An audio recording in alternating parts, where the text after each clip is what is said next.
My name is Bill Haltom, and today is May 5th, 2014, and I'm in Memphis, Tennessee to interview Albert C. Harvey.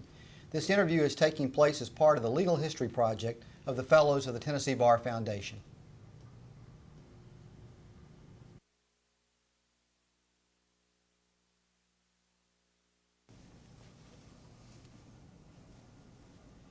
Good afternoon, General Harvey.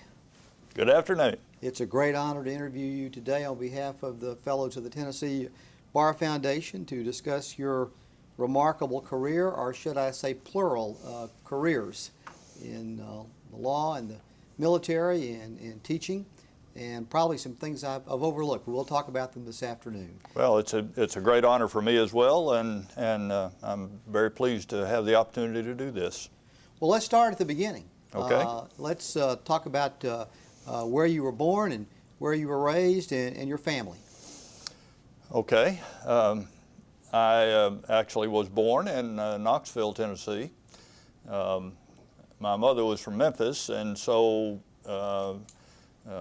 when I was about 2.5, 3 years old, we moved to Memphis for a while, and I was here for several years while my dad was in World War II and in the Pacific, and I actually started school here in Memphis. Then when the war was over and Dad came back, we then moved back to Knoxville and basically grew up in Bearden, Tennessee.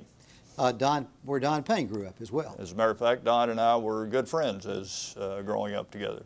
What was your birthday, General? June 30, 1939.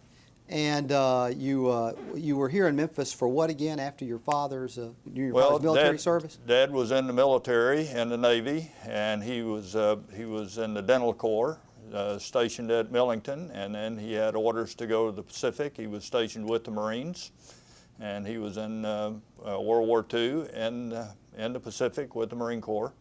Made several of the landings there, and so when the war was over, Dad came back to Millington, and we were here for a while and then moved to Knoxville. And we're going to talk some this afternoon about your military career, General.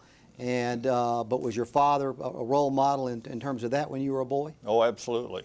And of course, World War II was a very meaningful period for a kid growing up, I think. And being in Memphis, where there was a lot of military activity from Millington, Tennessee, and a lot of Marines and Navy stationed here and in and out of the downtown, so you had a lot of familiarity with the military in Memphis. Being born in 1939, what are your earliest memories of being on the home front here while your father was serving our country? Well, obviously, I wasn't old enough to appreciate everything, but I have some good memories of, for example, of the Marines being downtown and being downtown with other military, and there were lots of parades and other kinds of activities. And I remember, obviously, when the war was over against Germany, and then there was a lot of celebration, and then everybody said, be cautious. And I was being cautious because I knew Dad was on the other side of the world and was still at war. So it was very meaningful, particularly when he came back, because I really had to get to know him again. And he came back, what, 1945, 1946? Well, it was probably the end of 45, first part of 1946. So you would have been 6 years old at the time. Right. And I was in school in Memphis at the time. Where were you in school? At Bruce Elementary. Bruce Elementary, which is really not that far from where you lived over the years in Memphis. No, my mother grew up a couple of places in Midtown Memphis, but the place she lived the most, I guess, was on Vance Avenue, 1505 Vance, and that's where I lived as a young kid. And then, interestingly enough, moved back there after law school and after starting my law practice. We're going to talk about that in just a little bit, your clerkship and your starting of your legal career here. I want to hear some more about your dad. Your dad was an oral surgeon. Dad became an oral surgeon while he was in the Navy. He went to dental school here in Memphis. That's when he met my mother, and they married here in Memphis. And then while Dad was in the Navy, he had the opportunity to do a graduate program. That was actually after the war was over, but the Navy sent him to a graduate program in oral surgery, and he was able to complete that. I should have asked this earlier, but your father's name? Also was Albert Harvey. Albert C., he's senior, I'm junior, but Dad died early, and I haven't used the junior very much. When did your dad pass? 1961. 1961. I was still in college at the time. So at that time, had you already planned to go into the Marines? Was already in the Marines. You're already in the Marines at that time. So your dad got to see that service begin? He did. He did. I actually joined right after high school, and so we had lots of conversations about it. I want to talk some more about that in a moment. Tell me about your mother. What was your mother's name? She was Dorothy Kearney, or in Ireland they would say Carney, and Mom was from Memphis. Her father, Milton Kearney, was a lumberman here in Memphis, lived in Whitehaven. This is the hardwood lumber capital of the world. Absolutely. Yeah. And so I didn't get to know him very much, though. He had moved to the Gulf Coast before I was really old enough to appreciate him, and we just didn't get to visit very much. Now, your mother. Tell me about your mother and what her interests were and what she did. Well, she was basically a housewife the whole time that we were in school, and then after college, she began work with the University of Tennessee. This is after my dad had died, but she went to work for the University of Tennessee. Ended up working in the alumni office, and enjoyed it very much. This was in Knoxville? In Knoxville. Mm-hmm. You have any siblings? I do. I have a brother, Dick, who is still in Knoxville, and another brother, Bill, still in Knoxville, and then a sister, Kay, who lives in Spartanburg, South Carolina, and Kay is married to a Knoxvillian, John Sansom, and they have 4 girls, and they were on a horse farm because all the girls like to ride, but now all the girls are grown. And now tell me about young Al Harvey. I want to hear about young Al Harvey right. growing up first in Memphis and then in Knoxville, and what your interests were. Well, I guess the growing up in Memphis we've already talked about, and then we moved back to Knoxville and settled ultimately in Bearden, Tennessee, which at the time was in the county. I guess sometime later it became really part of the city, and now it's almost the mid part of Knoxville. But when I was there, it was a county school, Bearden Elementary and Bearden High School. I was very interested in sports and enjoyed sports, and I guess my favorite sport was running track, long distance running, and basketball, and also I was active in the band. And running is something you continue to pursue in your adult life as well. I know you're a marathoner. It was, I guess when you start early like that, you just keep it up, and fortunately I have been a runner most of my life now. Tell me again about how old you were when the family moved to Knoxville. Well, when we moved back, I would have been 7, so I was just about to start the 2nd grade in Knoxville. You mentioned Don Payne, yes. And I want to know about him and other friends that you had growing up in Knoxville. By the way, I think many know, but just for the record, who is Don? All right. Well, who is Don? I'm glad you mentioned Don because Don and I were good friends in growing up, and he ultimately became president of the Tennessee Bar Association, very active with the University of Tennessee Law School. So when I was in the Marine Corps, Don had finished law school and had decided that he wanted to go into teaching. And so by the time I got out of the Marine Corps and came back to law school, Don was already an established teacher at UT, so we were able to renew old acquaintances and stayed friends all through the years. Tell me about some of your other friends that you recall growing up, first in Memphis and then in Knoxville. Well, I guess I remember mostly the friends, of course, from high school. Many of them stayed in Knoxville, others moved away, but Sam Steele was a good friend, and Mike Rettenbach. Mike was graduated from Catholic High School, went to the Air Force Academy. Sam graduated from Bearden and went to the West Point, and we have reviewed our military careers many times and stayed friends through the years. Where did you go to high school, Al? Bearden. Bearden High School in Knoxville. Yeah. And you graduated from high school what year? That would have been 1957. Okay.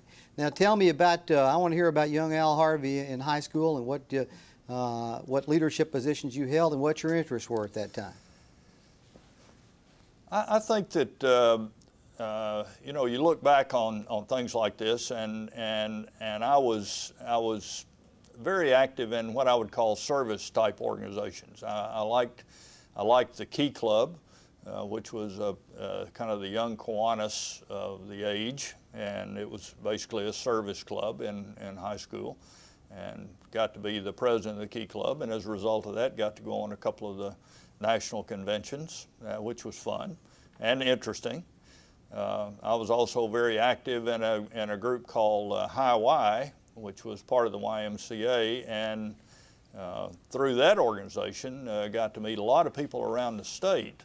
And as the years went along and I stayed more active with that, by the time I got to be a senior, I had gone to a program that the High Y sponsored around the state called Youth in Government. And through that program, we would convene once a year, and I got elected to be the governor, which was very interesting because What year would that have been? That would have been 57, and I got to spend a day with Frank Clement. I was going to ask the you if governor you of got Tennessee, okay. which was interesting. So the Youth in Government program was in Nashville? It was in Nashville. Were you at the legislature? Yeah, I was in the Speaker of the House one year, and then I became the governor the next year. So it was, and then we had delegates, as I say, from all around the state. So I got to meet a lot of people from Memphis and Jackson and Nashville and Columbia and other groups that were active with the YMCA and with High Y. Now I want to ask you about a couple of things from your youth, but kind of the two career track that you eventually went on. First is law. Did you know any lawyers were there any lawyers in your family when you were a boy? None. My dad, of course, was a dentist or an oral surgeon. Dad was a very dedicated professional. He loved what he did, and he felt like it was a great service to his patients, and he spent a lot of time perfecting his art and also being very active in the dental associations. So he was a very good role model in that respect, and I appreciated what he did, and I was very interested in what he did. So when it came time for me to try to figure out what I wanted to do in life, I would consult with him from time to time and consulted with my mom, and she decided that I should be a minister because I like to be with people, but that was not in the cards. And so I talked to my dad, and he said, you know, medicine would be a great profession for you. You've got good grades, and you can probably pull that off, or any of the whatever career you want to have. And then he paused for a moment, and he said, just don't be a lawyer and don't be a Democrat. So I guess I failed on both points, but fortunately he never he didn't live long enough to see me make my final choices. Do you know, did he explain what his reticence was about you going into the legal profession? Apparently he'd had some, I guess like a lot of people in medicine, he'd had some bad experiences and didn't feel like that maybe that's where I ought to end up. And so he was, I don't think he was talking in jest. I think he was dead serious about it. And you said your mother wanted you to go into the ministry. Yes. Now, what church were y'all involved in?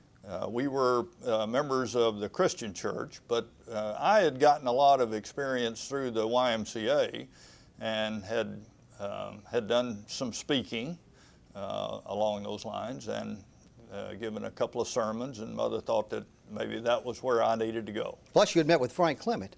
That's true.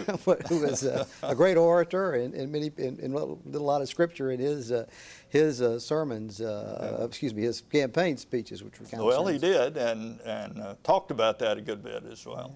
Yeah. Let me ask you about both of those, about health care and the ministry, because not to get ahead of ourselves, but but your career is actually, even though you went into law, your career has been, you've had a lot of involvement in the healthcare field and with the UT Dental School over the years, have you not? Tell us about that. Okay. I think early in my law career, I became very interested in the medical field and cases in medicine. I credit John Thomason, the partner in the law firm that I joined, with a lot of that because I can even remember the first interview I had with John. He had a whole skeleton in his office, and he told me about it and told me about his work, and I thought it was absolutely fascinating. And of course, I remembered growing up in a medical family and my being with my dad and going to the hospital with him on a regular basis because he had to go basically every weekend. He would end up in the hospital seeing his patients. And so the medical aspect of it came I think, pretty naturally to me. I enjoyed the work. I thought it was fascinating to learn about medicine, and every case was different. And you almost had to specialize every time you got a case because every case was different, and you learned a lot about a very specific part of the body every time you had a lawsuit. So I liked that, and that was became a real part of what I enjoyed doing in law. And also when I came to Memphis and became associated with the Memphis community, my dad had gone to a dental school here. He was very active in the dental society. He knew all the oral surgeons in Memphis, and so they sought me out as a young lawyer. They remembered Dad, and they said when they had a problem in their organization, they asked me to help, and they did have a problem. They were basically fighting with the hospitals for privileges. Oral surgeons felt that they ought to have full privileges in the hospitals, and some of the hospitals weren't giving them those, so we had to do some battles along those lines. And so I got to know the dental community early on, and a couple of the oral surgeons encouraged me to look into what they were doing at the University of Tennessee at the dental school, and I did. There was a lawyer at the time teaching a course on dental jurisprudence. I talked to him about it, and I told him I was interested, and I'd be glad to teach a class every once in a while if he would let me do that. I think about 2 months after that, he called me up and said, the course is yours. And so I began teaching dental jurisprudence. I was probably in my second or third year of law practice, so I wasn't very much older than the students. This was about what year? 1970?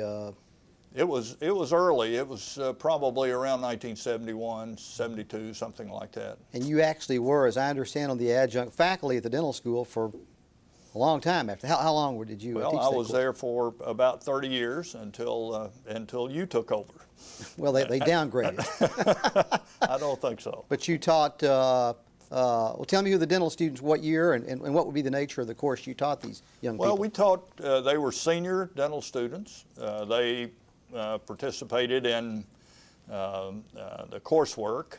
We got them basically in their last semester, so they were just about to enter the world of private practice, or a lot of them were, and so I thought it was a pretty receptive class, and most of what I taught, I hoped, and I told them that these were things which I hope you will look back on several years from now and benefit from.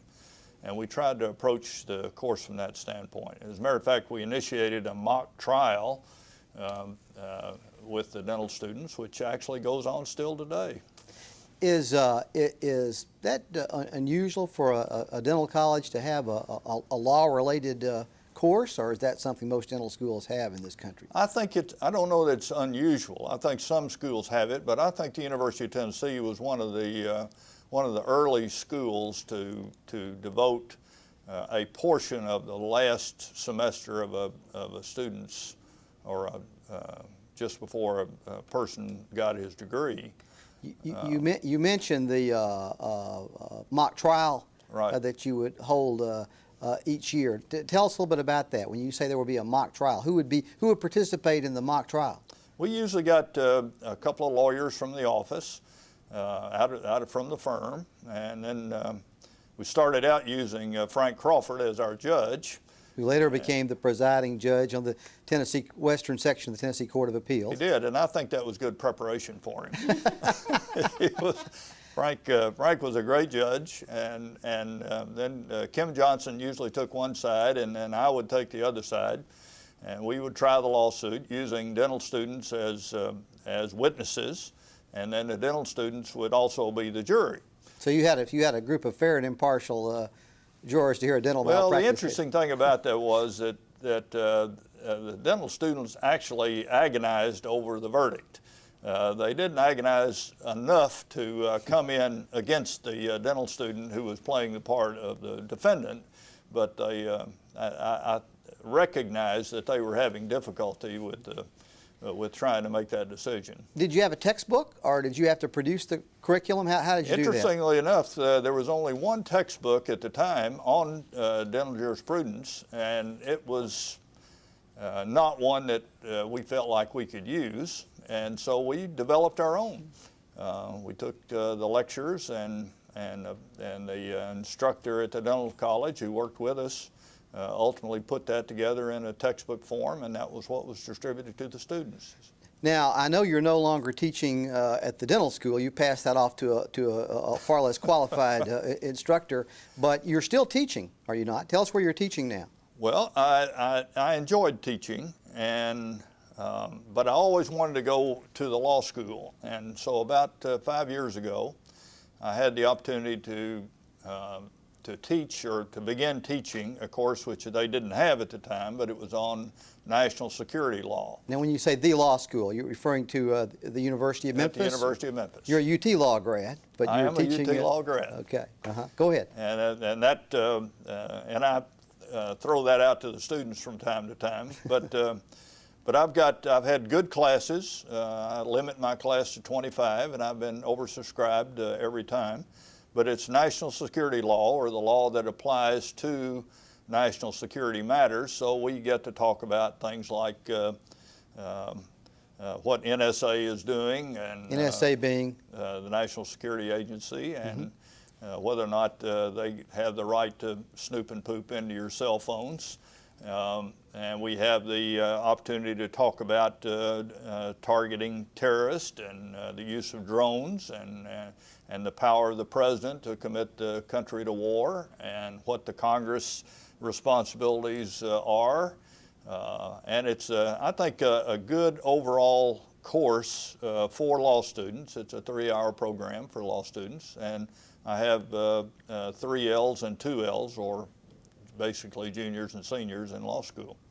And that brings together, we'll talk some more about this, but it really brings together your love for the law, your love for teaching, and your incredible career in the United States Marine Corps. Well, my work in the Marine Corps was very helpful, because I spent a lot of time in Washington working with various agencies, including the CIA and the FBI and others, and also working at the Pentagon. So I had an appreciation for national security. And then, of course, having been through 9/11 and been through other situations like that, it was good preparation. Also through the American Bar Association, and I've been active there through the years. I chaired the ABA's group on law and national security, which was one of the early committees, standing committees of the ABA, which was established when Lewis Powell was the president of the ABA. He later became a justice on the Supreme Court. But he founded that group, and that group is dedicated to the study of the laws that affect national security and our freedoms and how those balance. So it was kind of a natural with the University with Memphis, the University of Memphis, when the law school indicated that they would be willing to start such a course, and so I was very pleased about that, and I agreed to teach it, and it's worked out very well. Now, I've kind of fast-forwarded to a lot of parts of your career. I want to pull back for a little bit. We're going to come back to right. each of those areas. But let's go back. I asked you the question about your interest in becoming a lawyer, and you've talked about your family's advice on that subject. Did you know any lawyers growing up? I had a friend whose father was a lawyer. And who was that? His name was Bob Mann, known affectionately as Pee Wee.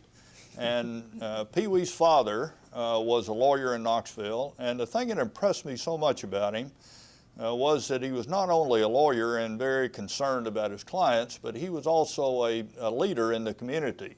And he had taken on a couple of really tough positions in Knoxville and led those efforts. And also in his law firm, he had a couple of other lawyers that were also active in community events. When one in particular was influential in bringing a major company to Knoxville, and one was very active in the Chamber of Commerce. And it occurred to me that lawyers were leaders, and they ought to be, and that would be, if you were a lawyer, then that gave you some opportunities that you might not have in some other profession. So that impressed me and stayed with me until the time that I actually was able to go to law school. And how old would you have been when you met this your friend's Well, father? And that would have been early in, I guess, late junior high school and early in high school. So that's the first time you began to think about pursuing a legal career? Pretty much so, yeah. Now let me ask you about the military. You said your father was in the Navy. Yep. World War II veteran, part of the greatest generation, as Tom Brokaw accurately described them. When did you first start thinking that you might pursue a career in the military? Dad and I talked about it several times. He was encouraging me to look at the Navy. I don't know, many who see this will probably remember that back in the 50s, it was somebody getting out of high school probably was going to either end up in the military or be drafted within the next several years. We were still, this was post-Korea, but there was still a draft, and the military was still an obligation. You not only had to register for the draft when you were 18, but you had there was probably an expectation that you would end up there. So in any event, I became very interested in the military in high school. I had an assistant coach and a band director his name was Jerry Scott, and Jerry had been in the Marine Corps and then gotten out and stayed in the Marine Corps Reserve. So as a senior, he took me to the Marine Corps Reserve unit, introduced me around, The Marine Corps Reserve Unit in Knoxville? In Knoxville. Mm-hmm, mm-hmm. It was a combat engineer group, and so I got to see what was going on, what they were doing, and it piqued my interest. And so I even considered going on active duty right after high school, but instead went ahead and joined a program through the Marine Corps Reserve that would lead to a commission after I got out of college. And your dad was aware of all this? Well, he was aware of it because right after probably several months after I joined, I was in the Marine Corps Reserve, and I had to go to officer training, which was basically boot camp. And so I went to boot camp and came back in uniform, and having completed that and was well on my way to getting a commission since I had been through the first test. I had one more test to go, but I had been through the first part of the program, and as I say, and I was still active in the Marine Corps Reserve. Was there anything else about the Marines that particularly interested you? You said you had a mentor in your coach, in Jerry Scott, but was there anything else about the Marines that really intrigued you, as opposed to following your dad? Well, I know the Marines are part of the Navy, but following your father in the Navy. Well, the Marines are part of the Naval Service, and of course we talked about that. I think I was intrigued by the leadership aspects of the Marine Corps, I think. I mean, you see a lot of it on television, and I guess kids get caught up in that, but I looked at it pretty seriously, as this would be an opportunity to be with troops and to lead troops, and that appealed to me. I liked the infantry aspect of it, and so that was, I think, what spoke to me in any event, and I wanted to be a part of it. I wanted to see if I could. I wanted to see if I could do it, if I could pass the test, and become a good Marine. You say you enlisted in the Marines right out of high school. Is that right? Out of Bearden High School. I enrolled at the University of Tennessee, and the next thing I did was join the Marine Corps. Okay, tell us about this. Some of us are familiar with like the V-12 program in World War II. Yeah. These kinds of things where you go into college, but you enlist in the military with a commitment at the end of college to pursue a military career. Was that what this program was somewhat like? Or? It was similar to that. As I say, I had my first decision was to go right on active duty and to serve 2 or 3 years and then come back to college. And my dad pretty much talked me out of that. He said, no, start college, go ahead and join, and then if at some point during your college career you want to stop and go on active duty, that'll give you the opportunity to do that. So that's pretty much the way I pursued it. So you enrolled at the University of Tennessee, what year? That would have been 1957, and joined the Marine Corps about a month later. All right. Now tell us how that worked in terms of were you serving in the reserves at the time you were an undergraduate at UT Knoxville? Yeah. I didn't go to meetings all the time until I guess the latter part of my college, but I was active with the reserve, which meant I was active every summer. I spent, because you had to do it, I spent 1 year with the Air Force ROTC, and then I was excused because of my being on active duty that summer. I was excused from the ROTC the next year, and but by that time I was pretty much committed to what I was going to do as soon as I graduated, and so it worked out very well. It was a good program, and it gave me the exposure that I really wanted, and it convinced me to stay in college and graduate, and then go in, take my commission, and become an officer. Did you actually envision when you were like 18, I guess you were 18 years old when you graduated from high school? Right. And you enlist in the Marines, and did you envision that you were going to have an entire career that would lead to a couple of stars? I'm just curious about that. Well, I don't think you think about things like that at the time. It's not the. I mean, you're concentrating so much on what's going to happen next that you don't think about what might happen 30 years from then or 20 years from then. It's just like I think when people join the military, or for that matter, just about any profession, they don't think so much about what's going to happen when I retire. They think about, and I thought about, what's going to happen next. And I want to be the best I can be, and so that's what you work on.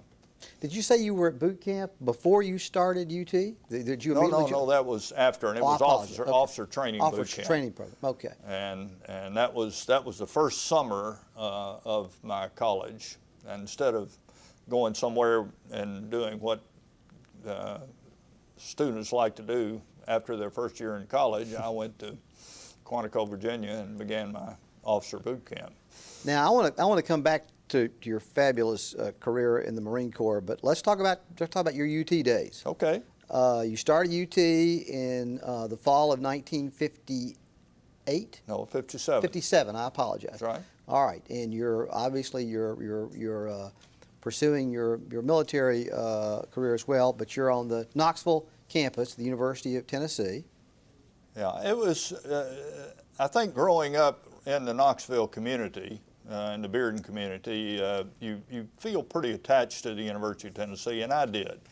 I started going to the football games when I was 8 or 9 years old, and then began to work at the football games after I was about 12 or 13. This was at Shields-Watkins Field, not Neyland Stadium, right? Neyland Stadium, and I was most of that time, after I was about 12 years old, I was a program seller.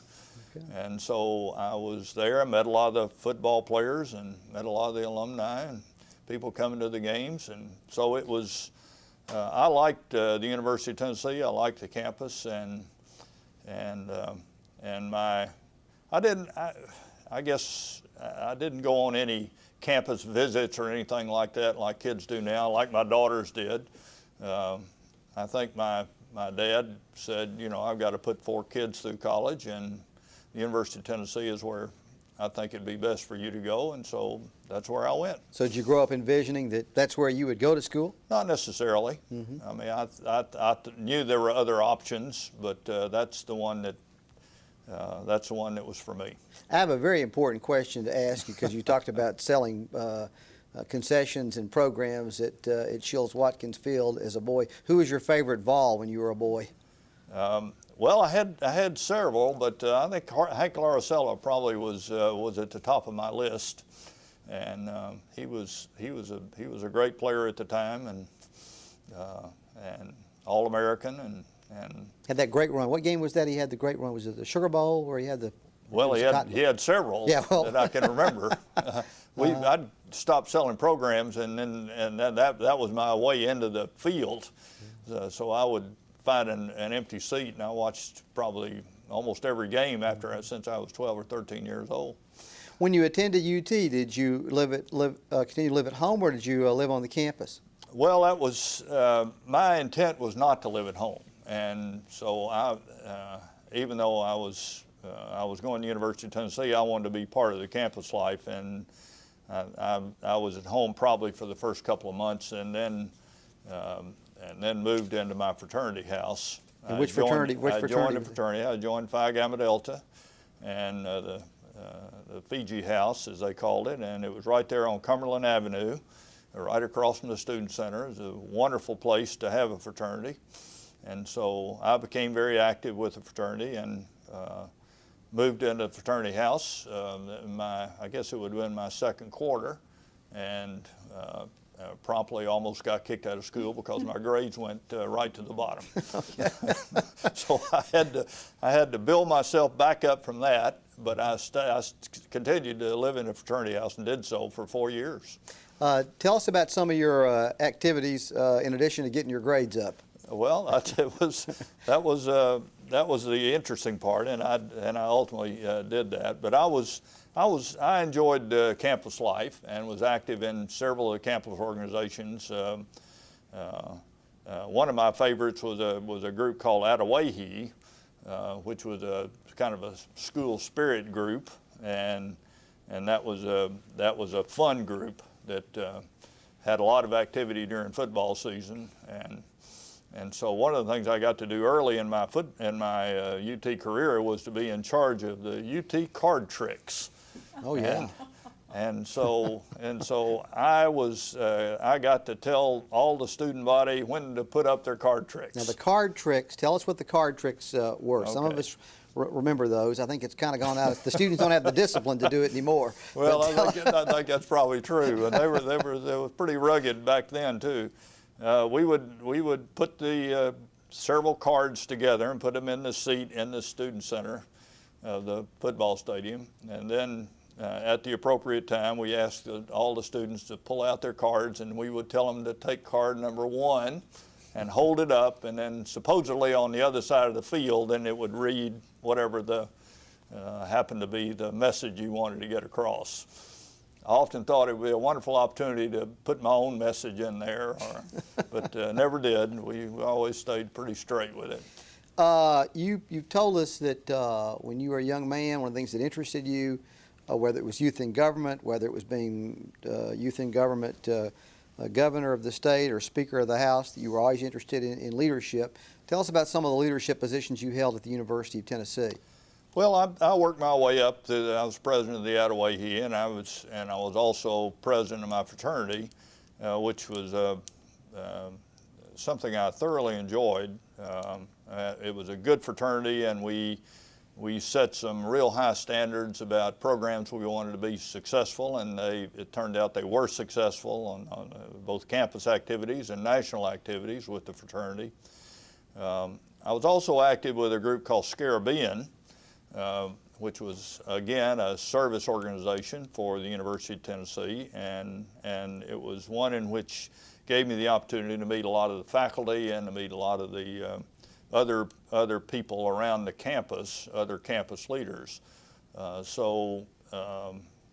I was active in other organizations on campus, and including campus politics, which is interesting for a campus like the University of Tennessee. You're talking about student politics? Student politics, mm-hmm, yeah. Mm-hmm, mm-hmm. And we, our fraternity and other fraternities would sponsor various candidates, and so I had the opportunity to run for student body president, but didn't make it. Who did you run against? I ran against a guy named Jim White, who's a nice guy and a member of the Lambda Chi Alpha fraternity. And, he had the political organization at the time, as they say. So I was the underdog. Do you remember what some of the issues were in the campaign? They were one of the things that we were able to do. Speaking of issues, one of the things we were able to do was, since I was from Knoxville, I got a lot of the Knoxville leaders to endorse my candidacy, and we went on the radio, on the student radio, the WOT? The stations. Well, okay. No, these were the stations that the students would listen to. Okay. So we would.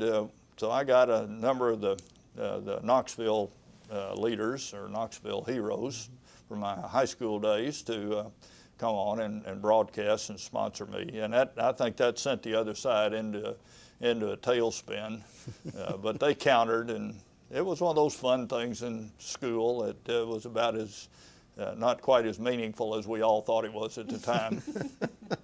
I notice in looking at your resume that you were president of something called the Semper Fi Society, or Semper Fidelis Society was something that I helped organize at the time, and it was other people, other students who had joined the Marine Corps, and there were two that were going to get the commissions about the same time I was, and then we had helped the recruiters to recruit more at the University of Tennessee, and finally we had probably about, I don't know, 10 or 15 future Marines that would graduate and become commissioned officers. So we thought that was enough to start a Semper Fidelis Society, and we did.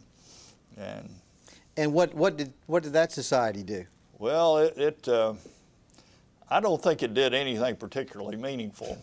It was a good group that we helped prepare them, or prepare ourselves, I guess you'd say, for service once we were commissioned. So we talked about things that would studies that were necessary and what might happen as soon as we got commissioned, places we might like to go, things of that nature. And then we'd have guests that would come and speak to us. What was your major? I was a political science major, and I guess as college went along, I finally got pretty interested in political science, and in particularly the international aspects of it, and so comparative governments and things of that nature, and interestingly enough, became friends with a couple of Vietnamese students who were, and had great discussions with them about what was going on in Vietnam at the time, and what they felt about the division of Vietnam between North and South, and how that affected them, and what they thought about it, and what they thought about what might happen in the world. And this was 1960, 1961, and we had some military advisors in Vietnam, but the American public was not really aware that we were doing anything over there. Were these students Vietnamese students at the University of Tennessee? They were graduate students. Two in particular were graduate students at UT.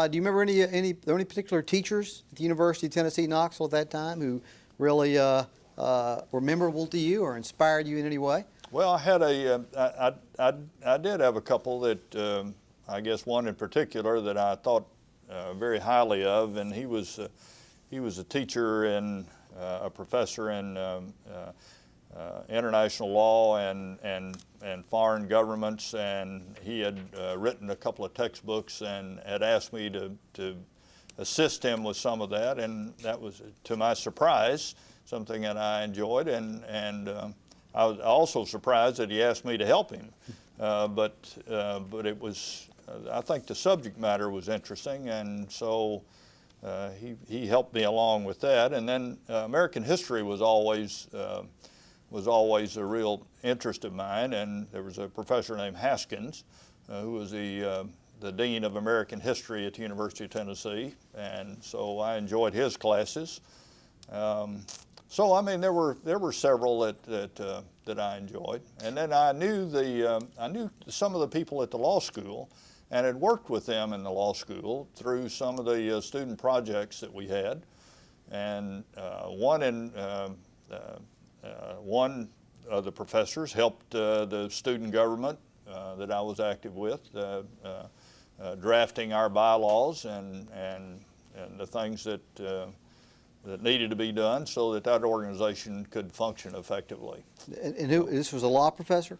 This was one of the law professors that worked with us, and then we had two or three of the law professors. I knew Harold Warner, who was, because his son and I were good friends in our fraternity, but Colonel Harold Warner was at that time the assistant dean of the law school. So I knew him and through his son, and had worked with him a good bit through the years. He had helped us also. So the law school was familiar to me as particularly a junior and senior in undergraduate school. And then we had several of the law students who were active in our fraternity, and our fraternity house was right beside the law school, so it was easy for them to come over and would tell us about what was going on at the law school and what they were doing, and that was of interest. Am I correct that in those days you could actually go to law school after 2 years undergraduate? Is that correct, or maybe 3 years? No, that must have been before me. Okay, I know it was true at one time. It was true at one time, but no, at this time we had to, you had to have a degree to get into law school, and so that was a requirement at the time. Was it sometime during your undergraduate years at UT Knoxville that you decided you eventually wanted to attend law school? Well, it was certainly in the back of my mind. Tim Warner and I had talked about it, and we both decided to take the LSAT, the Law School Admission Test. And I did that my senior year, not having any idea that I would ever go, but I was about to go in the Marine Corps, and I said, Tim wanted to take it, and I said, okay, I'll take it too. And so I can't even remember what day it was on, but I showed up and took the test, and to my surprise, got a good grade on it, and it helped me out later on when I started making applications to law schools to get a scholarship, and it was one of the things that got me back to the University of Tennessee. Oh, so what year did you graduate from UT Knoxville? Well, I graduated in 1961, and my dad had died in May of that year, or April of that year, and so I finished up my degree, and then because I was helping to settle my dad's estate, I didn't go on active duty immediately. I didn't start my active duty until about August of that year. So you started active duty in the Marine Corps in August of 1961?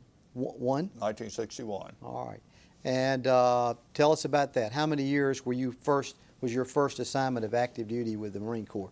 Well, all the young Marine Corps officers, first thing they do for the first 6 months is to go to the Marine Corps Basic School in Quantico, Virginia.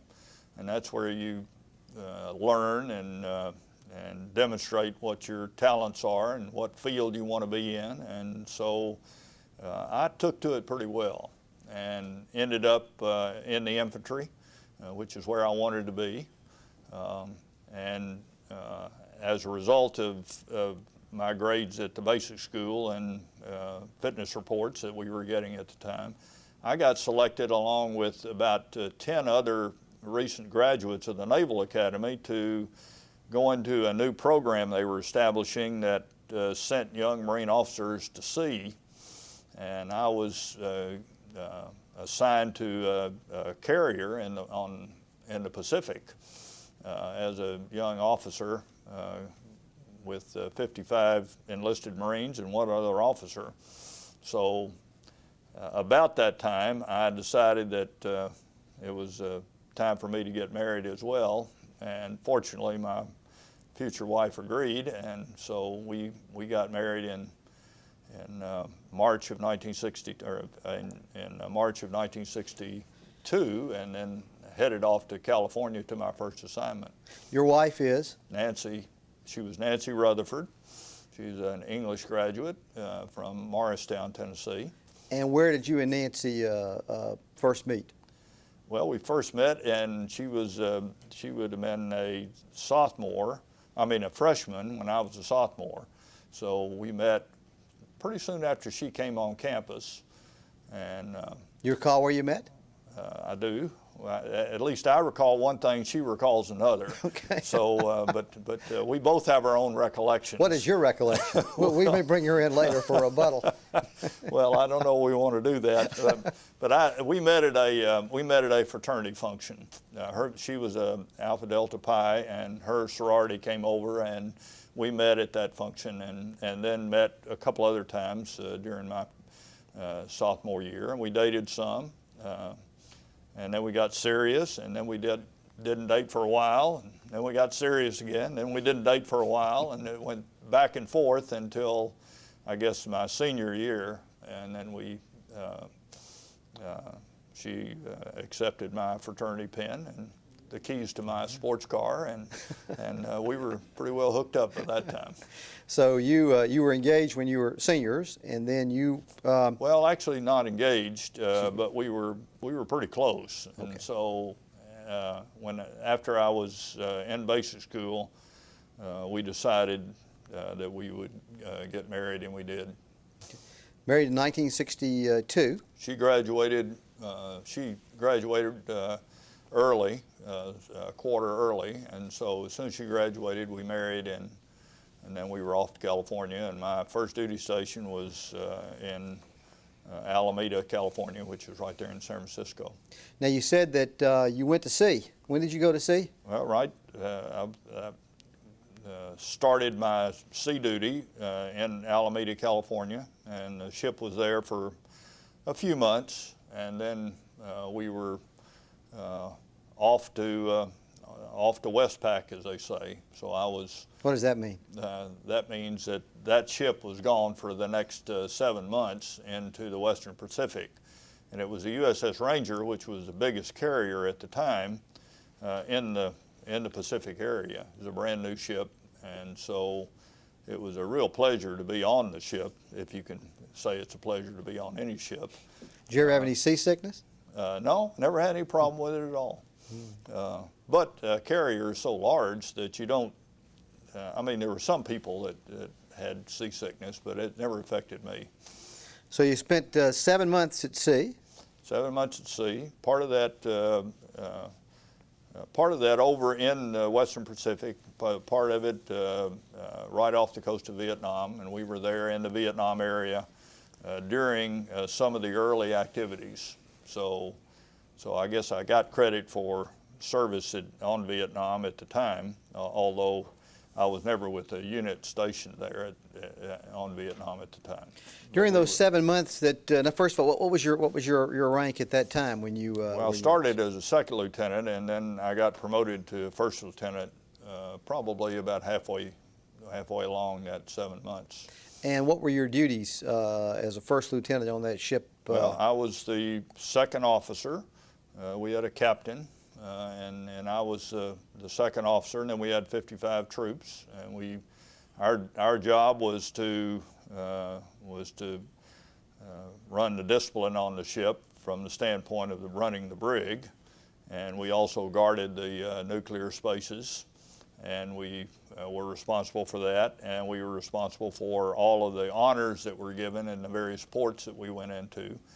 So I had a lot of training in those respects, and also we trained in several of the areas. The Marines would go ashore and at various areas, and we conducted exercises and trainings and things of that nature.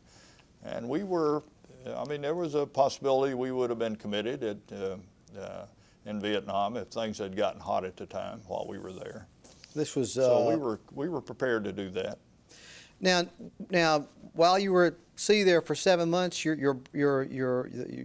newlywed bride, Nancy, where was she at that time? Well, she had come back to Morristown because we discovered right before I was to leave that she was great with child.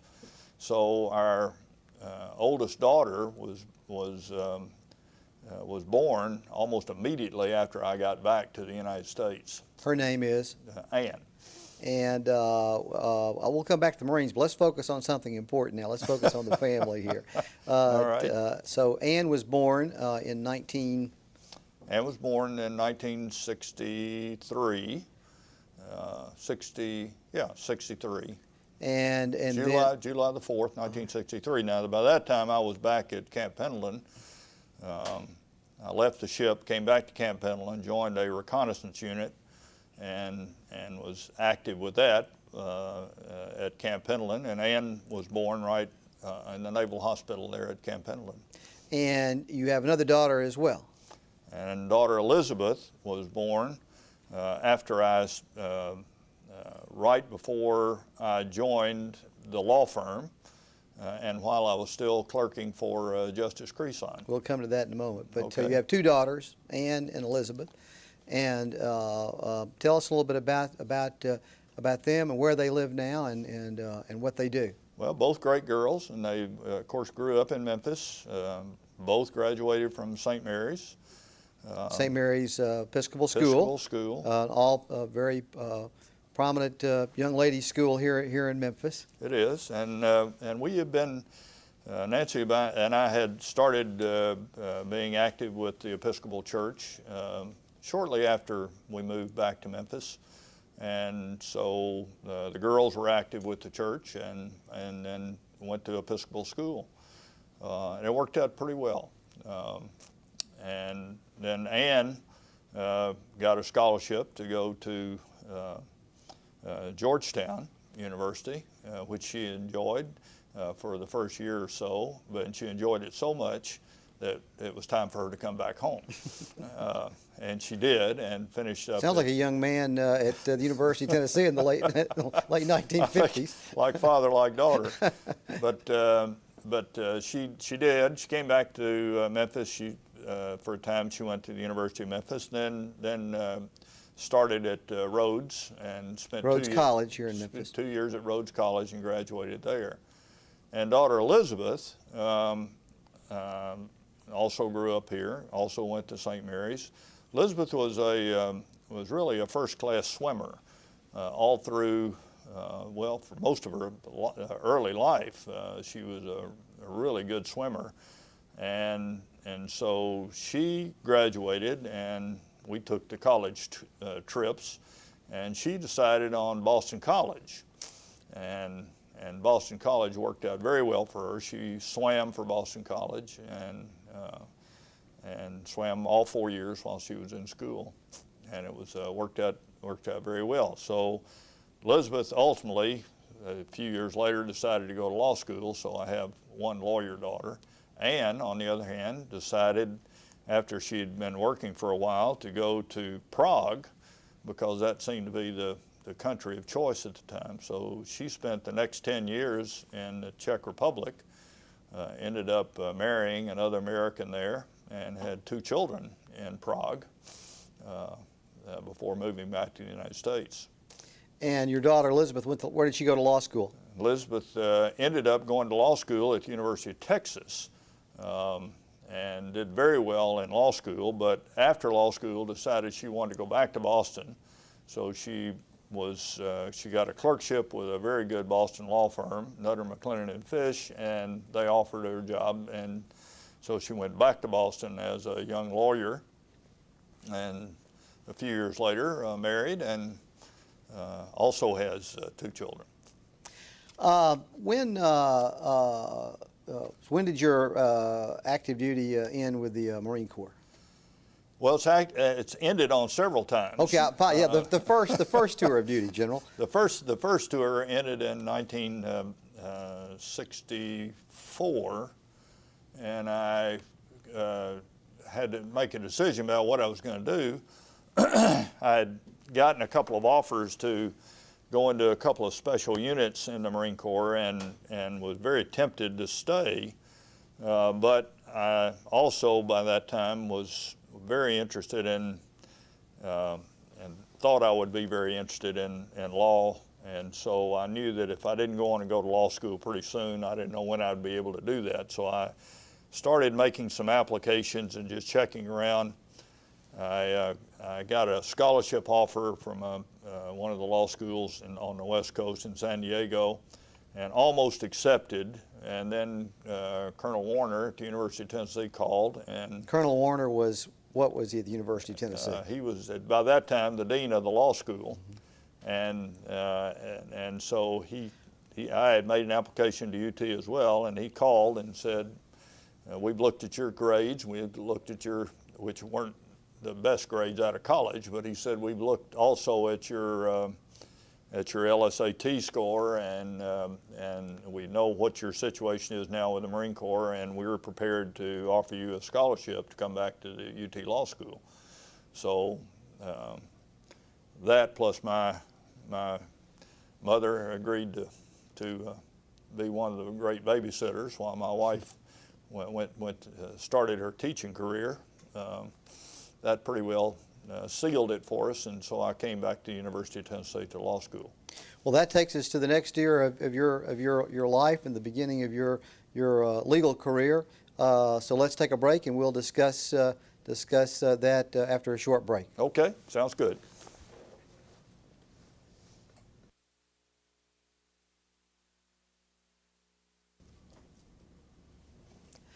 Well, General, let's talk about your legal education at the University of Tennessee. You left your first tour of duty with the Marines when? I finished in 1964, and of course I continued to be active in the Marine Corps Reserve, and so I came back to Knoxville to go to law school, and then also stayed active with the Marine Corps Reserve unit there on Alcoa Highway in Knoxville. But of course, by that time I was in the command, and which made a lot of difference than when I was there as an enlisted man. What was your rank when you left your first tour of duty with the Marines? Well, I was a first lieutenant, Okay. and still a first lieutenant when I came back to law school, and then I got promoted to captain, I guess about halfway through law school. Now, when you started law school in the fall of 1964, Right. were you one of the more mature law students, or were most people straight out of college, or how did that compare? I think at that time we had I guess it was the largest law class that they'd ever had at the University of Tennessee, 130. And a lot of it was because at this time Vietnam had really heated up, and so a lot of people were apparently going to law school in order to keep their deferment. And so certainly in contrast to you. Yeah, it was a large class. There were 2 or 3 people who had done other things and had been in the military or other fields. Bill Leach, for example, had been in coaching and teaching. He later became Attorney General of Tennessee. But stayed a good friend all through the years, and we became good friends because we were both older in law school, and so we started law school together, and we're good friends and stayed good friends. Now, when you started law school, you and Nancy had been married a couple of years. No, yeah, 2 years, right? Yeah, we'd been married 3 years. And Ann was born. You had a child at that point. Well, we had a child. So here you are, a law student who is married, has a child, and you're also in the Marine Corps Reserves. Right. All right. Well, again, and this is a question we're going to ask you a lot about how you accomplished all these tasks. But tell us about how you, as a law student, you juggled all these balls in the air. We just got it done. Interestingly enough, Nancy began teaching at East High School in Knoxville. My mother helped take care of our daughter Ann. I was on the GI Bill. I had a scholarship at the University of Tennessee. I worked in the library. We probably had more spendable money than we've ever had since. It was an interesting time. Where did y'all live? And we lived, we got a house over on Briargate Road in a little subdivision by West High School, which interestingly enough, I had lived across the street when we first moved back to Knoxville when I was 7 years old. And we had lived there for a couple of years before we moved to Bearden. And so we found a house right across the street, and it worked out very well. Let's talk about some of your activities in law school. Okay. Obviously, your major activity is studying, but tell us about some of your other activities when you were in law school. Well, I guess in law school, for me, I'm sure this isn't true for everybody, but for me, at this point, I was married, had a child, and I had to get it done. I didn't have any choice in the matter, and so I was either going to be a lawyer or I was going to have to find something else to do to support my family. And I really wanted to be a lawyer, so it was important to me to study and to be involved with the law school. And so I probably worked harder than I ever did. I know I ever did in undergraduate school, because it became so important. So I liked the law and I liked to study, but you know, the first year in law school is a tough one, and particularly back then we were on the quarter system, and we finished that first quarter by Christmas, and I knew I had done okay in some of the courses, but I really had absolutely no idea how well I had done. And so I sweated out every day when the postman would come, and because that's the way we got our grades then. And so after sometime during that Christmas break, I was working I'd gotten another job over the Christmas holidays. Sometime over that semester, my grades came in, and I had done okay. I had made 3 A's and a C. And I was just curious what the C was. Not that I should dwell on that, but well, I had made a C in contracts, which was not my favorite course, but I guess that showed it. So I had to redeem myself before Professor Lacey, and I did ultimately. Forrest Lacey. Yep. Because of that, it looked like that I was going to be, because of my grades in my first semester, it looked like I was going to be eligible for the law review, which I was very interested in doing, and I was looking forward to it. Shortly after that, I began working toward joining the law review staff, and that was probably one of the best activities I had during the course of law school. Felix Laughlin, Tommy Keeling, and I were pretty much the law review staff for, I guess, that's my last year and a half in school. And what was your position on the review? I was the notes editor, and Felix was the comments editor, and Tommy Keeling was the editor. So the three of us worked with Martin Ferrick, who was a professor for the law review, and a great guide in law school, a great person to work with. You were working in the library also at that time, is that right?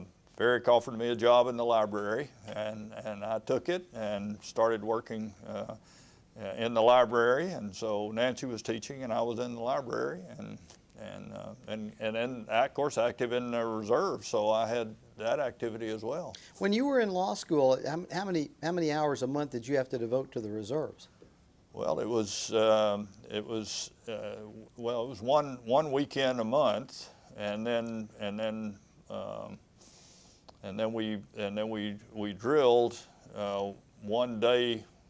I can't remember now how we did that, but at any rate, I was committed about 4 to 6 days. More than that, probably like 8 days a month. I was committed to the reserve. Because we'd have to get preparation for the drill, and then we'd have to be at the drill itself, and then you have other activities that you have to do, and then there were some special training courses and things like that. So it was a good time commitment. Did you write a note for the law review? And I wrote several of them. And what were some of the subjects of your notes, as you recall? Well, I wrote 2 or 3 case notes, none of which I guess were published, but I did write 3 comments. And the Supreme Court picked up on one of them, on the payment of fees by indigent defendants in criminal cases, and that was a long comment that I wrote during, I guess, my senior year in law school, 3L year. Did you do any clerking while you were in law school? I did. I guess I had. Not because you had so much spare time. I want to make sure that you were being efficient with this. Well, I had the opportunity. It looks like I was going to, one summer it looked like that I was going to have a couple of months that I could devote to it, and that was between, I guess, my second year and third year. And I had met some of the lawyers in Knoxville, and one firm offered me a job, O'Neill, Jarvis, and Williamson. And so I got to know Ben Williamson very well, and then Howard Jarvis was the second, and then Bill O'Neill was the name partner. And then there were others in the firm, like Jim Jarvis, who was a few years ahead of me, but not that far ahead. So Jimmy and I became real good friends, and we drank a beer occasionally after work, and went on some dove hunts together, and stayed friends as well, even when he went on the bench in Knoxville and became a U.S. District Judge. Now, were you active in a legal fraternity? I was active in the PDPs, Phi Delta Phi legal fraternity. There were 2 at the time. But legal fraternity was a lot different than social fraternity. So it was, at least in my mind, the real advantage of a legal fraternity was service to the school, and then with some social thrown in. But it was not anywhere near as time consuming as a social fraternity on the main campus. And you had been president of your undergraduate fraternity. I had. And did you hold a leadership position in your law school fraternity? I did. I became the president. I had so much extra time that they elected me as a president, and elected me with the statement that I thought the legal fraternity had an obligation to the school, and we were going to do some service projects, and so we did. What were some of the types of projects you did for the school? I don't remember specifically anything that probably I can write home about now, but we committed ourselves. We got with the professors. There were a couple of issues that were surfacing at the time, and we were very interested in getting some speakers to come to the law school and to be active, give us some publicity and some other things. So we arranged for some people to come. One in particular, I remember, I tried to get Howard Baker to come as a main speaker, but we couldn't get him committed for that. But he did agree to go to a meeting of law students if we would hold it off campus, and we did at a place called Rathskeller. And so we had a wonderful, I guess about a 3-hour session with Howard Baker Jr.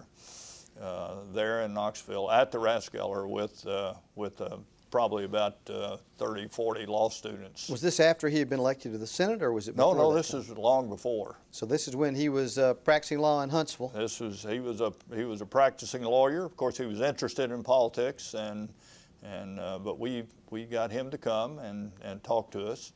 I had a friend that I'd graduated from high school with, Don Stansberry, and Stansberry was practicing with Baker in Huntsville.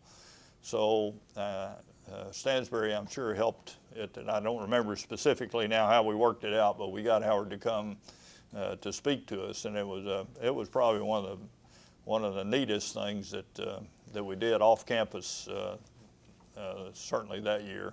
How were you at that time as a law student aware of Howard Baker, the lawyer?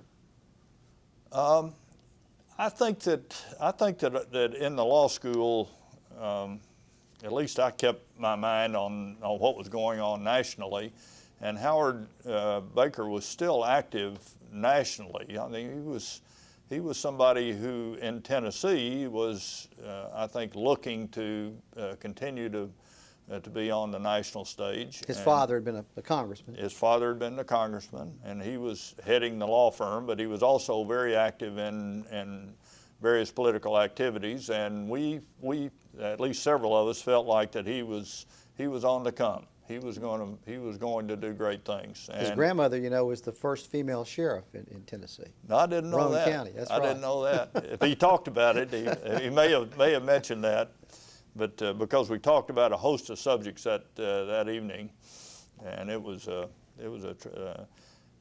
really refreshing to hear him talk about, particularly about the trial work and about his interest in what was going on nationally at the time. So just to kind of recap, let's see if I've got this straight.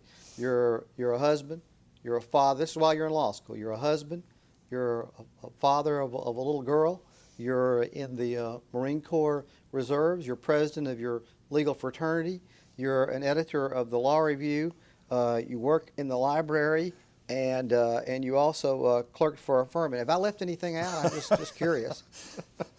Well, law school, I enjoyed law school, and I don't know. I guess one of the things you learn in the Marine Corps is to be efficient with your time, and to be responsible, and to have a lot of self-discipline. And if the Marine Corps taught me anything, it was how to do those kinds of things. So I relied on that greatly.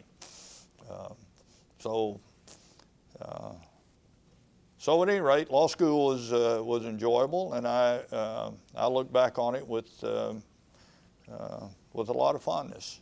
You graduated from law school in? I graduated in 1967, And before I had graduated, I had to, of course, learn what I had to do and or what I was going to do next. And I had made the decision that if I had the opportunity to do it, I wanted to be a law clerk for a judge. And so I also had begun interviewing at that time, and I interviewed in Nashville and Atlanta and Memphis and Knoxville.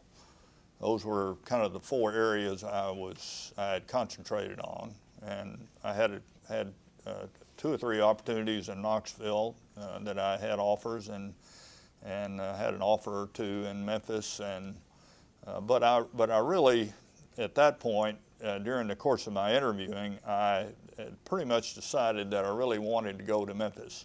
I thought Memphis was a growing community. I liked it. My mother, of course, had grown up here. I had relatives here. Nancy had relatives that lived in Memphis. I had relatives in North Mississippi, and so it was just a nice place that I thought I would enjoy growing up and raising the family.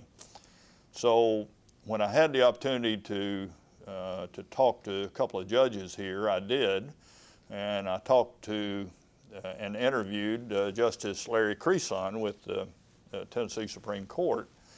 I had known the clerk, Don Strother, who was his clerk at the time, and so Don helped me with that interview.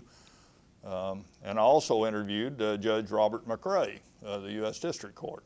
And as it turned out, both of them offered me a job. And I decided, I think I would have been happy either way, but I decided that I wanted to be with Judge Creason in the Tennessee Supreme Court. And so I accepted that job. What was it about a clerkship that interested you, a judicial clerkship? I thought that working at that level would help me to understand better how the courts viewed things, and it would also help me get introduced into the community. And it would help Nancy decide if she was happy with Memphis as a place for us to settle. So I thought it was a good opportunity to spend a year doing that and learning about the legal community and learning about what the courts do and how the courts function. And the Tennessee Supreme Court at the time was in Knoxville, Jackson, and Nashville. So it also gave me the opportunity to travel around the state when the court traveled. So I liked that aspect of it, and I liked being at the Supreme Court level. Tell me about Justice Creason. Justice Larry Creason had, when I lived in Memphis as a 5, 6, 7-year-old, he lived right down the street. Larry Jr. was kind of the leader of our gang, and so I had been in Justice Creason's house a number of times. We called him Judge Creason then. Actually, he was a chancellor of the court here in Memphis, the Chancery Court, and was a very well-respected, capable jurist. I mean, he really was a fine lawyer. He had left the bench and had gone back into private practice, and then from private practice had been selected to go on the Tennessee Supreme Court. So he was well respected for his intellect and his analysis of cases and things of that nature, and I found that to be really helpful in the way he approached cases, and it taught me a lot about how to analyze a case and how to apply the law to it and things of that nature. The other great thing about Justice Creason was that he didn't like criminal law very much, and I did. And so he let me do a lot of at that time, the Tennessee Supreme Court handled direct appeals. So we had a lot of criminal work, and we spent a lot of time on a lot of cases that came in. So I got a lot to do and a lot of the initial work to do in the criminal cases, because he liked to focus more on the civil cases. How old was Justice Creason at the time that you were clerking for him? He would have been in his, I guess, in his early 70s at the time. Really? He had, as I say, he'd been on the bench. He'd been in private practice. He was an old Vanderbilt football player. He was a star football player in college. So we joked a lot about Vanderbilt versus Tennessee and things of that nature.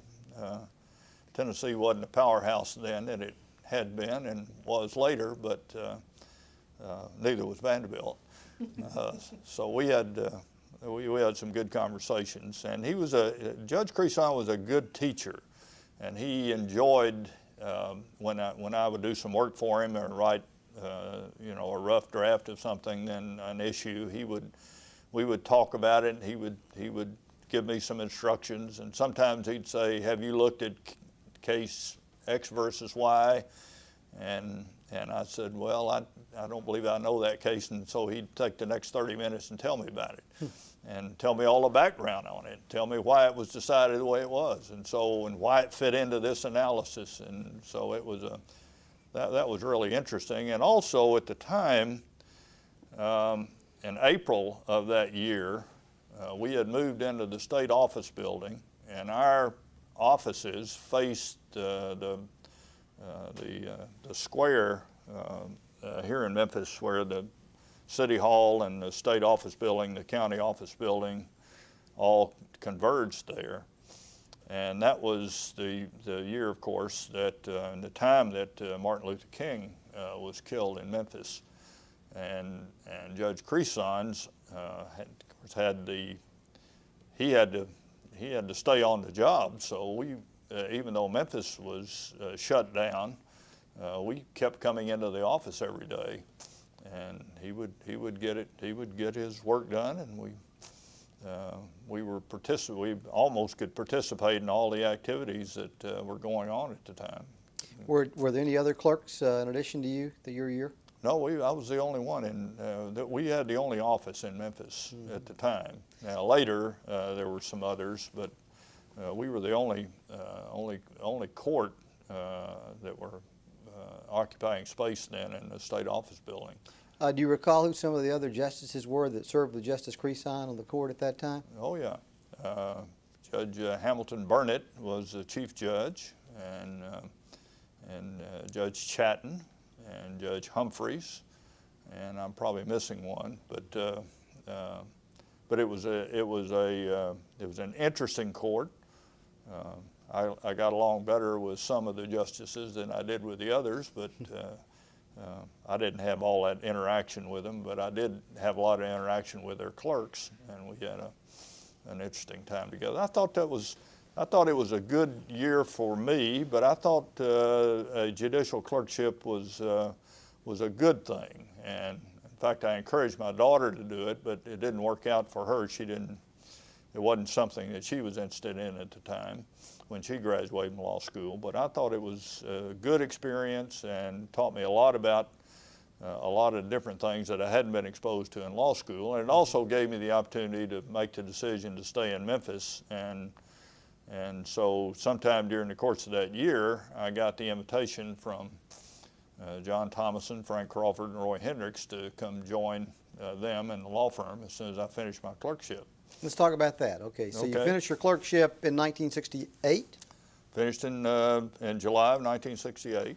And at that time, did you go directly into private practice with the Thomason? It was called Thomason, Crawford, and Hendricks in those days. Thomason, Crawford, and Hendricks. They had organized a firm in 1967, about a year before I joined, May of '67, and I joined them in August. As soon as I left the judge, I spent some time on active duty with the Marine Corps, and then came back and then started my law practice in, I guess, about August of '68. Now, so you were the first associate at Thomason, Crawford, and Hendricks? I was the first real associate at the firm. There was a lawyer that had spent a little time with them, but when I came, he invited me into his office, and he had files lined up all around the office, and he said, "Okay, here's all yours." So I took over all of those files, and he went off to do something else. And you have been with Thomason, Crawford, and Hendricks, now Lewis Thomason, your entire legal career.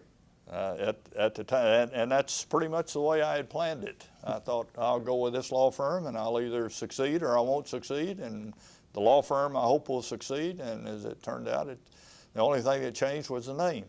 It changed 2 or 3 times, and the name changed 2 or 3 times, and then we ended up merging about 5 months ago, and grew from 35 lawyers to 100 lawyers. But 4 lawyers when you began. 4 lawyers from the start. Okay.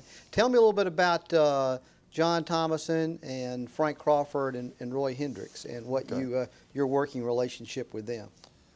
I had met John Thomason when I came down to interview before I went with the judge, and I was very impressed with him. I mentioned earlier that I had a long interview with him in his office, and we talked about medical malpractice. He showed me what he was doing. He had this full-length skeleton in his office that he had used in some lawsuit, and we discussed that, talked about that, and I liked him. I liked the kind of what he brought to what I thought a lawyer ought to bring to the practice of law, a very real dedication to the client and studying what the facts were and what the law was, and being able to apply all of those things to it. And then I had Frank Crawford. I had known only by reputation. And Martin Ferrick, Professor Ferrick at the law school, was a great friend of Crawford's because Frank had worked for him when he was also worked in the law library. And Frank, as a young paratrooper, according to Ferrick, had to stand down some young undergraduates who had come over to the law library to study and were creating a lot of controversy. And Frank ended up decking one of them when he wouldn't leave the library when he was requested to do that. So Ferrick talked about him as the old paratrooper. So he said, one of the things you need to do is meet Frank Crawford when you get to Memphis. So that was another reason that I was intrigued by the law firm. And Frank was, of course, a wonderful person and a great person to practice with.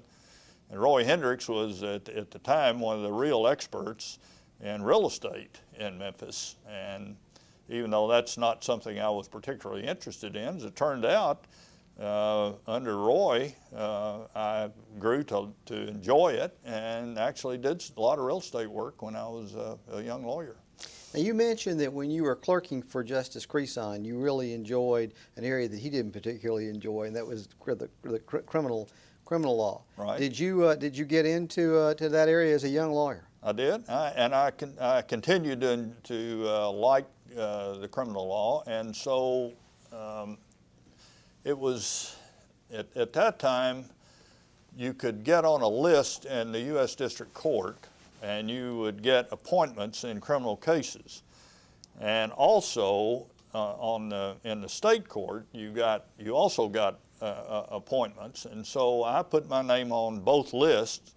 And I was first contacted by the state, and I was asked to represent a young man who had filed a petition for habeas corpus. I still remember it was one of my first cases. And so I spent ungodly number of hours getting ready for that case and met with him. He was a young African American. He had lost one leg in some kind of an accident, which I never understood what it was or why it was. But he had, and I don't even remember now what he had been sentenced to, but he was in the Shelby County Jail waiting to be transferred to the prison, and he had filed a petition for habeas corpus, so I was asked to work on it and to represent him, and I did. And the morning of the hearing on the motion for habeas corpus, the newspaper, I picked up the paper, Commercial Appeal, at my home, and the headlines were, this person's name, escapes from Shelby County Jail. and he had, in essence, granted his own habeas corpus. And I couldn't imagine this guy with one leg somehow climbing out of the 4th floor of the Shelby County Jail and avoiding this hearing. But that's how my first hearing went on a petition for habeas corpus. But at any rate, as a result of that, I got very interested in, and finally through Mr. Hugh Stanton Jr., Sr., who at the time was the public defender of Shelby County. I worked with him and applied to him, and he appointed me to the public defender's office. And at that time, I was an assistant public defender in Judge Faquin's court, Division II of the criminal court. So I spent a good bit of every day working in Division II, representing people in the criminal courts. Tried a lot of cases. Tried a lot of cases, saw a lot of juries.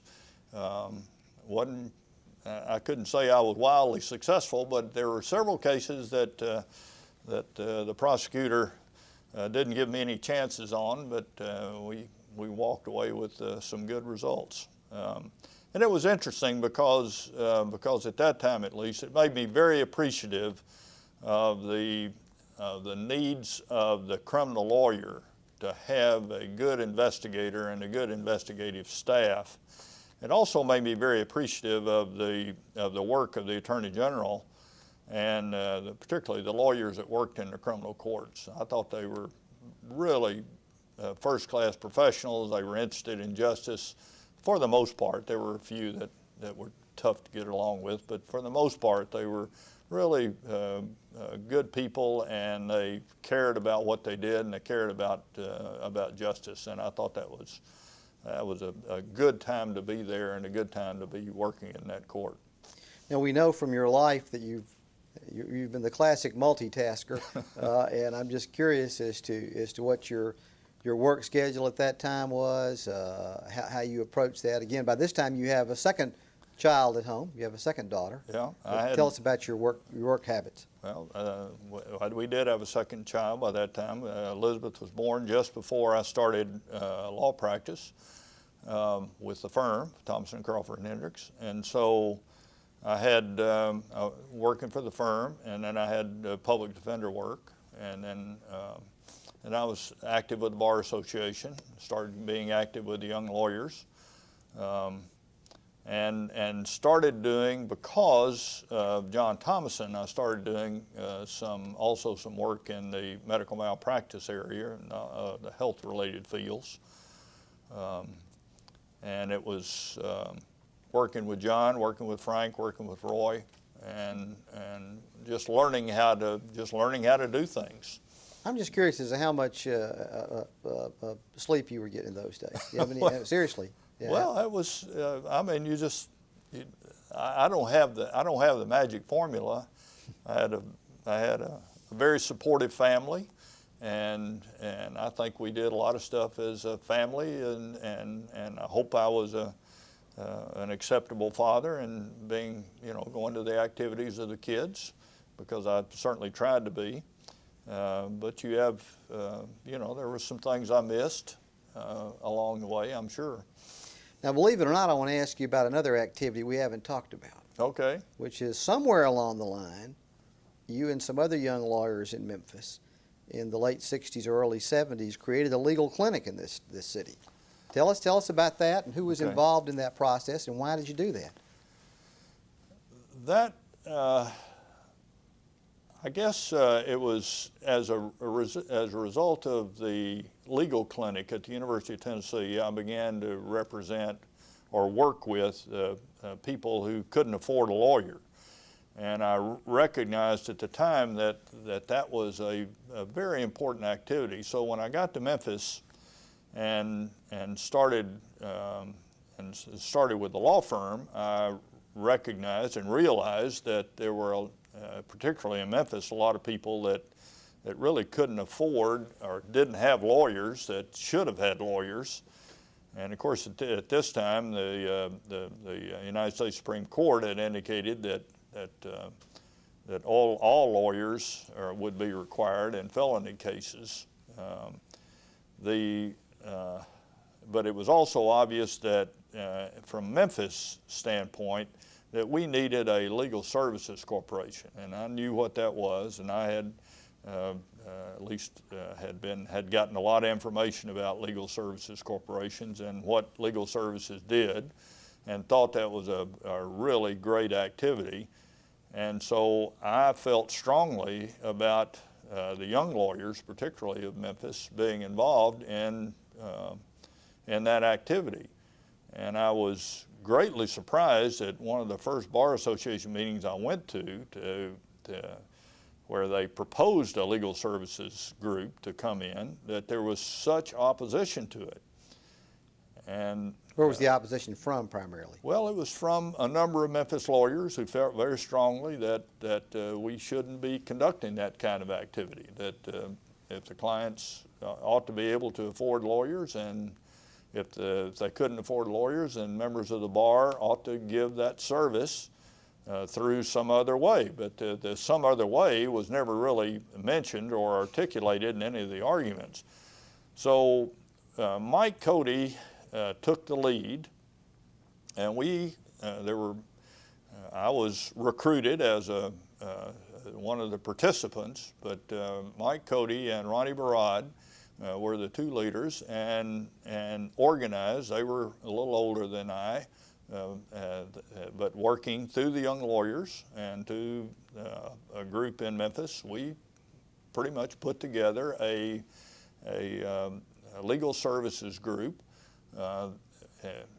purely organized on an ad hoc basis. We served, I think I did it one night a week at a church, or one night every 2 weeks, I can't remember now, but a church over on Mississippi Boulevard.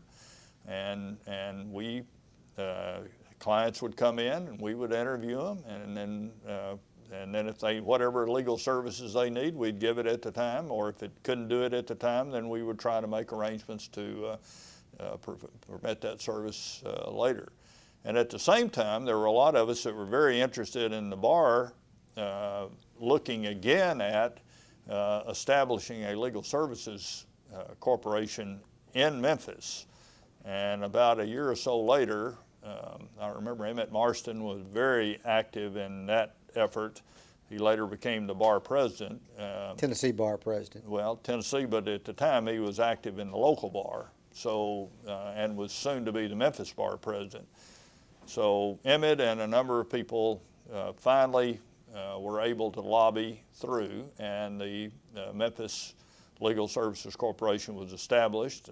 Our little group went out of business, and George Brown and A.C. Wharton and others came in. A.C. was now the mayor of Memphis, and Judge Brown went on to be had a great career as a judge in Tennessee. He was. He was appointed to the Tennessee Supreme Court, and he was appointed to the Circuit Court bench, and served many, many years on the Circuit Court bench, and was a very fine judge. But he also was real active with the Legal Services Corporation when it was getting started. And there were a lot of Memphis lawyers who just made absolutely sure that it would function effectively, and thanks to them, it did get off the ground, and it did function very effectively. You mentioned your interest in the Bar Association and your bar work. Yep. Tell us when that started.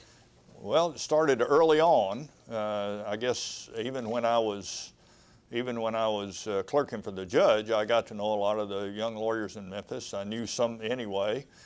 Pat Arnault was one who was in my reserve unit, so we got to be real good friends. And Don Lee Hill was a good friend who was at the time very active with Memphis young lawyers, and there were a number of others. The Memphis Young Lawyers was basically a social group. Didn't probably have very many service activities, but ultimately it did, and it finally got the Bar Association behind it, and it began to do a lot of real good service work, and also kept a social arm as well. So I ran to be the president of that after a couple of years, and was elected. And Of the young lawyers. Of the young lawyers. I followed Ron Gilman, who Now Judge Ron Gilman. went on to become a judge on the Sixth Circuit Court of Appeals, and now senior judge. Jimmy Russell, who's a circuit court judge, followed me, and there were a lot of really dedicated people that became active in the Young Lawyers, and I think we ultimately did some really good work, particularly in the legal services area. What was it about involvement in the Organized Bar Association that you felt was important? Well, I guess it's the same thing as the obligation of being a lawyer. I felt that lawyers should be leaders, and one of the things they need to lead is their own organization, and to be advocates for the rule of law, to be advocates for professionalism. And I felt that one of the things that the bar associations could do would be to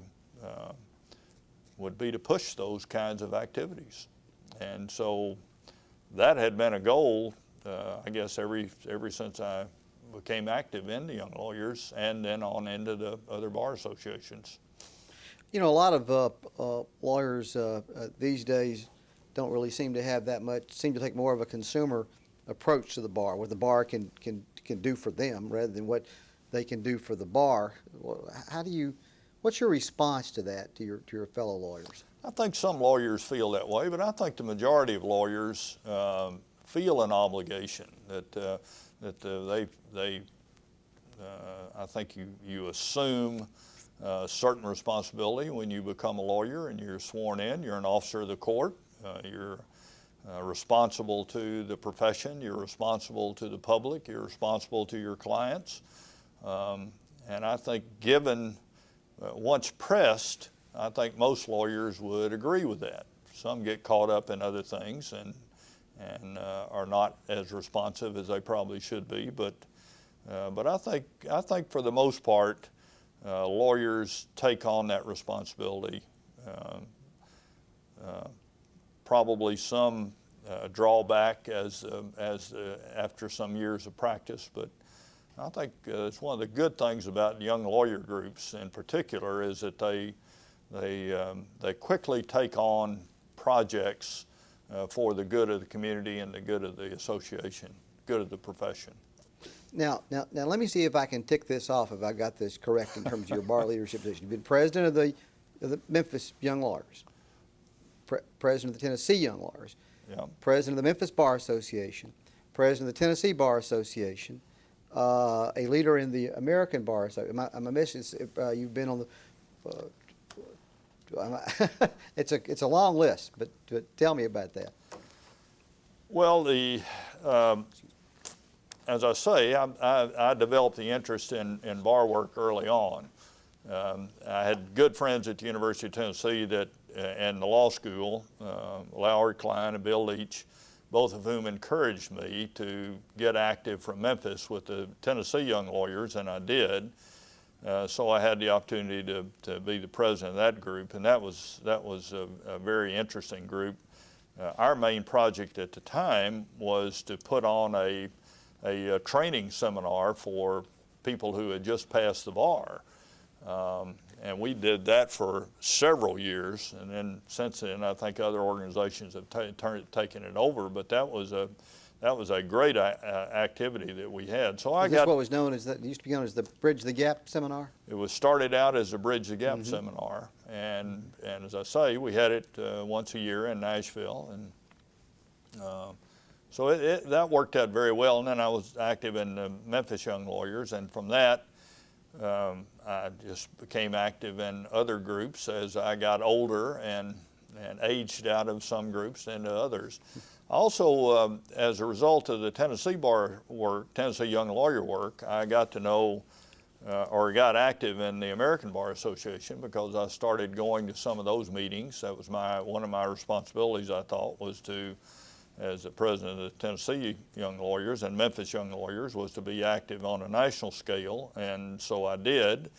And as a result of that, got to know a lot of people on the national level. And so some of my best friends even today are in other states, and but we all kind of grew up together through the young lawyers and then into the big bar, so to speak.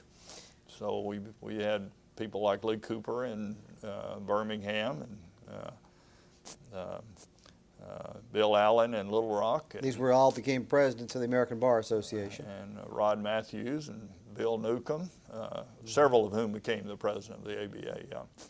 So, and through that activity, I just stayed active with particularly with the American Bar Association, because I felt that it was really doing and committing a great service to the bar. And at that time, also active began to get active in the bar ethics field. And so I was doing a lot of study and a lot of work in the study of ethics. So that was another kind of an adjunct field that I began to spend some time in with the Bar Association. I'm sorry. Tell us about, was it Ethics 2000, ABA Ethics 2000? Tell us about that and what you did. Okay. Well, I actually started with the ABA Young Lawyers being active in their ethics program, and I got to the point where I chaired it and did some writing for the Young Lawyer magazine on ethics. And then I went into the litigation section and headed their program on ethics and chaired their ethics group for a time, particularly when the original rules of professional conduct were coming in as the standard. Tennessee didn't adopt that standard for several years, but the ABA did, and I was able to make do some writing and some study on that through the litigation section of the American Bar. And then I went on became active or was appointed to the Board of Governors of the American Bar Association, which really runs the association between annual meetings. And through that, was active in what amounted to a full revision of the ethical standards that were published by the American Bar Association as the model rules. And so we spent about 4 years of study and then another year getting it adopted, and that was called Ethics 2000, and we reported out our work in about 2001, and it was finally adopted as policy by the American Bar Association and through the House of Delegates. Now, you continued that focus and that work in your leadership of the Tennessee Bar Association. Is that correct? I did, because I felt like that was a really important thing, and the TBA, through Lucian Pera and Brian Fawnin and others, did a lot of study, and we ultimately adopted, advocated to the Tennessee Supreme Court, and then the court ultimately adopted, and shortly after that, most of the rules of professional conduct. We had the Code of Professional Responsibility, and it was a good document. It had been put together by Walter Armstrong Jr.